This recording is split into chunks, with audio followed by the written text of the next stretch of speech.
which kind of shows that it's up to man to connect to God. God is there. God is waiting for you to touch. And this is everybody, bro. Everybody's like, I want to, but I'm really busy this weekend. I want to go to mass, but there's a huge football game. I can't go. It's like all you had to do was that. All you had to do is like, it's just the last little bit. But I never thought me talking about how important Christ is would even bother Christians, bro. Christians.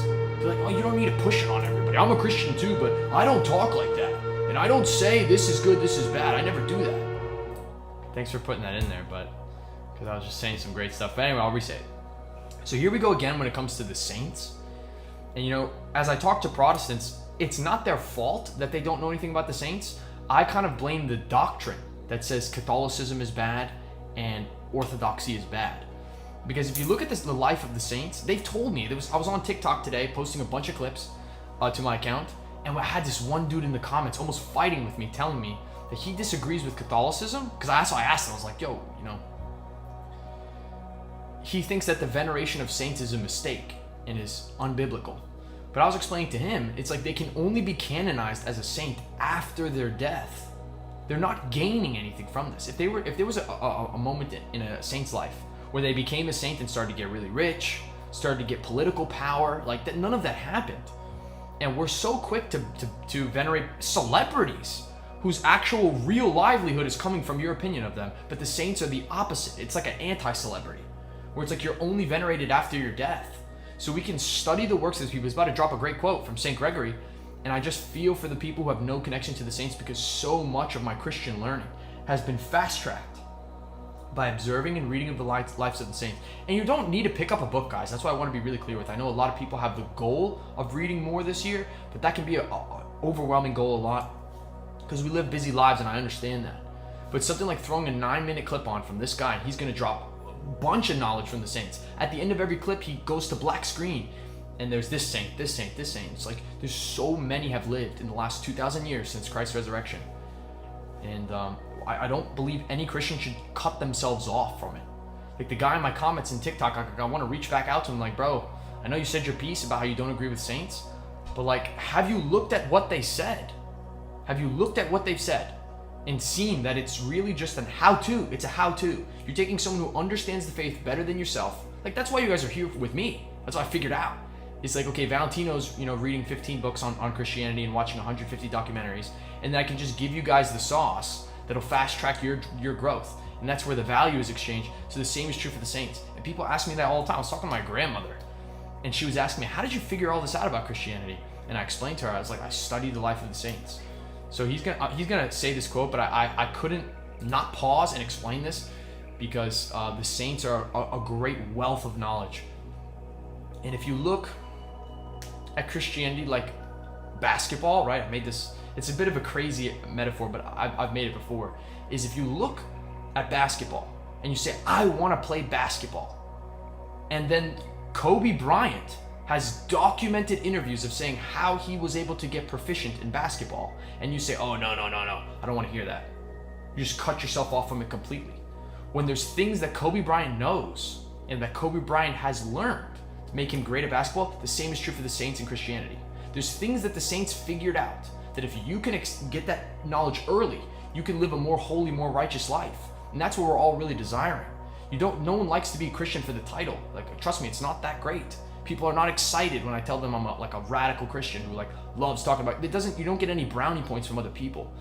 The real goal of Christianity is to live a faithful and righteous life that makes you feel good when you wake up in the morning, bro. Because I've been on both teams and I really like this version of Valentino way better. I'm pretty much better in every single aspect. The relationship with my family has improved. The relationship with my work has improved. So I'll let him get into it, but I just had to stop for a side note right there because it's just not talked about enough. There's some Catholics in the chat, and people in the chat have said that they chose a saint's name on confirmation day, but that shouldn't be the extent of it. I posted a tweet once that was saying that you can work on Saturdays but leave Sundays to study the work of the saints. So I posted a tweet storm today, so much stuff. So you guys, my Twitter is posted above my head there. If you guys take a look at it, there's a lot of good stuff in here, but there's one tweet in specific that I want to highlight. I've been really blowing it up recently because I just was neglecting it for some time, but okay. So The tweet goes, I love working on Saturdays. My business conquering mind is a gift from God, and I never want to turn it off. And reply to that tweet, Sabbath can stay holy, which is Sunday. Connect with scripture, take the Eucharist, and read the work of the saints. And that last sentence is probably the most important operative sentence, because you're not really changing anyone's life by telling them to read the Bible. They know that. But the Bible is so dense, it's so large, it's written in a very complex way, I find a lot of times, that you can tell someone their entire life to pick up the Bible and read it, but if you can read a quote from a saint, it may help you with what you're going through currently. Yeah, and then this, I love when I get like, sarcastic like this. Like, so then the response to this tweet from me was, but what about my weekend? It's just funny, bro. It's like your salvation is at stake, and you don't want to take a little time on your Sunday to get the codes to live a better life. It's funny to me, but yeah, so this is the tweet that I put up, and this is like my favorite Crusader image. When I say Crusader, whether it's correct or not, this is what I'm imagining. So my younger brother told me something that was extremely wise, essentially wise beyond his years. There's no way he should have been able to put it this eloquently, but he did. So much so that I thought he heard it somewhere else, but he told me, no, I made that up. And he's saying, if you know when you die, there's a test, which is Judgment Day, and it will decide whether or not you reside for eternity in paradise with God, or you suffer in the hellfire. If you can look at that like a test, like an exam, and God gives you a study guide, which is the Bible, gives you study groups, which is Sunday Mass, gives you note cards, which is quotes in the lives of the saints, why would you not study if you know that there's an impending test? Like when people are in school, they're so good at getting straight A's. We're so good at that. We're like, oh, I have to, I have this big exam coming up. You'll say no to this. You won't go to a party. You won't go to the club because you have a test coming up. But the biggest test of your life is Judgment Day, and that's coming at the moment of your death. I mean, it's honestly happening right now, but it'll become very apparent to you on the day of your death. Why are you not hitting the study guide? Why are you not attending the study groups? And then you can't complain when you have test anxiety. You're like, oh man, it's coming up. Like, I don't know, it makes me uncomfortable. Dude, when God gives you the resources, much like a teacher would give the students resources, you're not taking advantage of it. And he came up with that himself. Kid's brilliant. It's my younger brother said that. And I was like, wow, that's brilliant. You got to get that kid on stream, man. But I wanted to share that with you guys because I don't think anyone is looking at it that way. Very few people are looking at it that way, saying that there's an impending test. It doesn't matter what I want to happen, it's coming. And when it's time for a college student to buckle in during exam, we watch those kids. The same kids who go to the club every night to stay in. Like, I got a test coming up tomorrow, I got to get up early. Like, we understand how to sacrifice for worldly things. But as soon as that sacrifice must be made in the name of divinity, then we slow down. I can't do it. MM Reader says, that's so powerful. Wow. Yeah, thank you for that. I'll tell my little brother you said that. Here with KG says, B-I-B-L-E, Bible with periods in it. Basic instructions before leaving Earth. Whoa. Kid's good, man. Wow. That's great. And no one is viewing it that way. And like I said, if it's difficult for you to get into the Bible because of the complexity of the writing, the sheer breadth of it, how long it is, go to YouTube. Okay? If you're in the community, I plug the sources every episode. Anytime I show a video on here, I plug it. You can see. So here's an example. This is stream recap of number 26 from 5 days ago, right? These just keep getting better and better. So grateful for this work. New followers and new paid subscribers supported the channel. Doing 2 extended trailer, Father Spirit and Bailey's thoughts on spiritual death, short but strange History Channel vid on St. Valentine. So I'm linking you guys the sources, but it doesn't take a genius to just go to YouTube and ask the question, the spiritual question that you have. Okay, here we go. We got another one from here with KG. Fear, F-E-A-R, false evidence appearing real. Another great one. That's fantastic. And I believe that the English language, as many languages in the world, are codex, and they don't name things on accident. Right? When I do a lot of numerology talk on this, or at least other streams, I was doing you guys' numbers. Every single letter in the language has a numeric value, so why would these acronyms not be true? It makes sense to me completely. And my reader says those are both insane. Very well put. Thank you here with KG. We're happy that you're here tonight, bro. And yeah, I can't help but not bring these things to you guys because I went to confession again last Saturday, and yesterday I was in church, and it's so special, and people are so cut off from it. So if the way that you're going to contact Christ is through throwing on the stream, then so be it. But I do really hope that the days that I'm not on, you guys can take it upon yourself to say, okay, let's try to apply some of these concepts, or just get connected with the real masters. Like, I'm learning alongside you guys, and I know more than the average, sure. But Father, Spirit, and Bailey is like where I'm getting my sources from. This is what I'm showing you guys. And I also like put this, I showed this tweet on Valentine's Day, but it's just still so, it's never gonna not be relevant, this tweet, but it says, "Dear Christians, if you were too busy for Ash Wednesday, I hope you were also too busy for Valentine's Day as well." And people are not gonna like to hear that, but there are these great images that I connected here. And when you accept the Eucharist on Sunday and you participate in the Holy Mass, Jesus is in the room. More so than when you're by yourself sleeping and you say a prayer before you go to bed. I hope you guys are doing that too. But there really is no excuse why you can't give 45 minutes to the Lord when we ask so much of Him.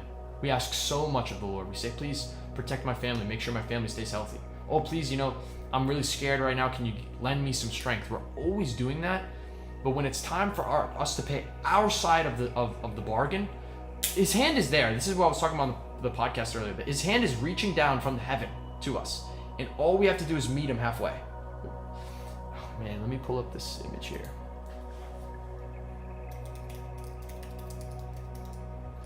If you guys look at this, I saw this post that was breaking down this image by Michelangelo Buonarroti, okay? The Italian artist who made this really famous image. If you notice, okay, so the hand on the right is God's, and this is Adam's. The hand of God, if you notice the fingers, you guys can't see my mouse, but I'm circling the finger, is fully extended. So I could get more in the lens. So the hand of God is fully extended. Well, it'll really be this one for you guys. Is fully extended. The finger's all the way out. And then if you notice, when it's time for Adam's hand to come in, the last digit is not fully extended. It's kind of like that. Which kind of shows that it's up to man to connect to God. God is there. God is waiting for you to touch. And you this is everybody, bro. Everybody's like, I want to, but I'm really busy this weekend. I want to go to Mass, but there's a huge football game. I can't go. It's like all you had to do was that. All you had to do is it's just the last little bit. And that's really impactful. I think a lot of people know this image, but they don't understand it to this depth. And when I saw it on Instagram, bro, it was like a huge post and like a lot of caption, a lot of comments, and explained that to me. I was like, why? I keep seeing this in my own life. How much has Christ done for me? And then I panic when it's time to talk about Him on social media, or I wonder if I've gone too far with an edit. Like if I switch here, 1 second, guys, I'm gonna pull it up. On my TikTok, I was posting like a freak today.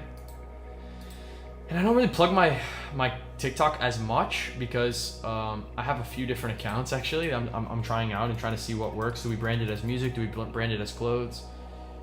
Or just clips? And so this is the clips account. You guys can follow it if you want, but I'll show you real quick. This is the one that was popping today. Yeah, it's already got 2,000 views. It's pretty big. I don't know if you guys can see me yet. Okay. On this video, I post this, and there's a lot of people in chat that were upset with it or whatever, and or in the comments rather. And that's the kind of thing I'm talking about. It's like Christ does so much for me. He already has done so much for me, and I'm worried. Oh, maybe I shouldn't make this post. Perhaps rub someone the wrong way. So I'm just gonna play it for you guys. And you guys can be the judge. Desire for God. I know if my mom and dad are watching this, they're not going to agree, but to me it was just like I kept failing at everything. And that was my perspective at the time. I just sucked at so much. And it was so humbling. I was just like, wow, like I can't get anything to work. Like nothing's working. And so I knew I was in a place where I was lacking, and I knew I was in a place where I needed something. And the atheists love that. The atheists are like, oh, see, you were looking for something and that's why you found God. So it's placebo effect. And someone told me it's like go through some tragedy, go through some real pain in your life. And that book becomes very real. And that stuck with me. When you go through like some of the darker periods of your life, this is what Bishop Marmari talks about so much, is you come to Christ when you realize you can't do it anymore. And you give everything to Him and let Him guide you and let Him do it. Because you're not supposed to do everything. You're not supposed to be your own God. And you would think that this is like a nice delivery. Like fans of my channel know that I get way more animated than this. This is actually Valentino speaking very tamely. But there's people in the comments that are offended by what I'm saying. And I have to answer back. Like I'm going to reply back to the kid to clarify or whatever the case may be. And it's like, I'm always thinking, is this too far? I don't, you know what I'm saying? That's like, thought pops up. As vocal as I am about Christ and how I criticize this, you know, it's like kind of the whole channel. I still have thoughts. I'm like, oh, is this too far? But how could it be too far for God? How could it? I don't understand that. And it's like, I have to shock myself out of those. Says in the Gospels, like Yeah, this one's very controversial. 81 comments. So many times Christ says in the Gospels, like, I come to separate father and son, you know, mother and daughter, brother and brother. Like, if you do not believe in me, like, that's his whole thing. He says, I come not to bring peace but a sword, to divide the righteous and the wicked. Like, it's like, his whole thing was like, you know, you have to believe in Christ. I got more conservative than some of my conservative friends. And I think that takes time, and I think that takes being around on the planet and looking around and learning from what's around you. And that was a really sobering for me. I was like, whoa, I didn't even know what being conservative was. I didn't know what any of that meant. And then once I got to where I am today, they look at me as like some form of radical because they don't feel that way anymore, or they've like come back a little bit to center, but whatever. So many times Christ says in the Gospels, like, you guys know this is not a radical clip of Only Valentino. This is not even close to as far as I've pushed the envelope about what I believe is right, what I believe is wrong, or what I've learned from Scripture. There's moments when I was speaking to Pastor Cooper the other episode where I was like way angrier than this, like, you know, way more animated than this. But there's even Christians in the comments that are saying I'm going too far. Oh, I shouldn't talk about this on TikTok. Oh, it's no place for TikTok for you to talk about this. Oh, how can you say that Jesus divides? It happens all the time. Look at your own family. You got people that are taking it seriously and people who don't believe. He says in Matthew 10:34-36, I think it is, I come not to bring peace but a sword. Like, that's real. He said that. And it's to divide the righteous and the wicked. And it's like, sometimes people need to hear that, because we always talk about hippie Jesus didn't exist. This is a great testament to it. So Here with KG says, the truth hurts in a world filled with lies. I love that quote. I can hear Kanye's voice saying that. Satan's voice is in everyone's head and is getting louder when they see Only Valentino speak the truth. Christ and all the angels in heaven are celebrating in your work. Let's go, bro.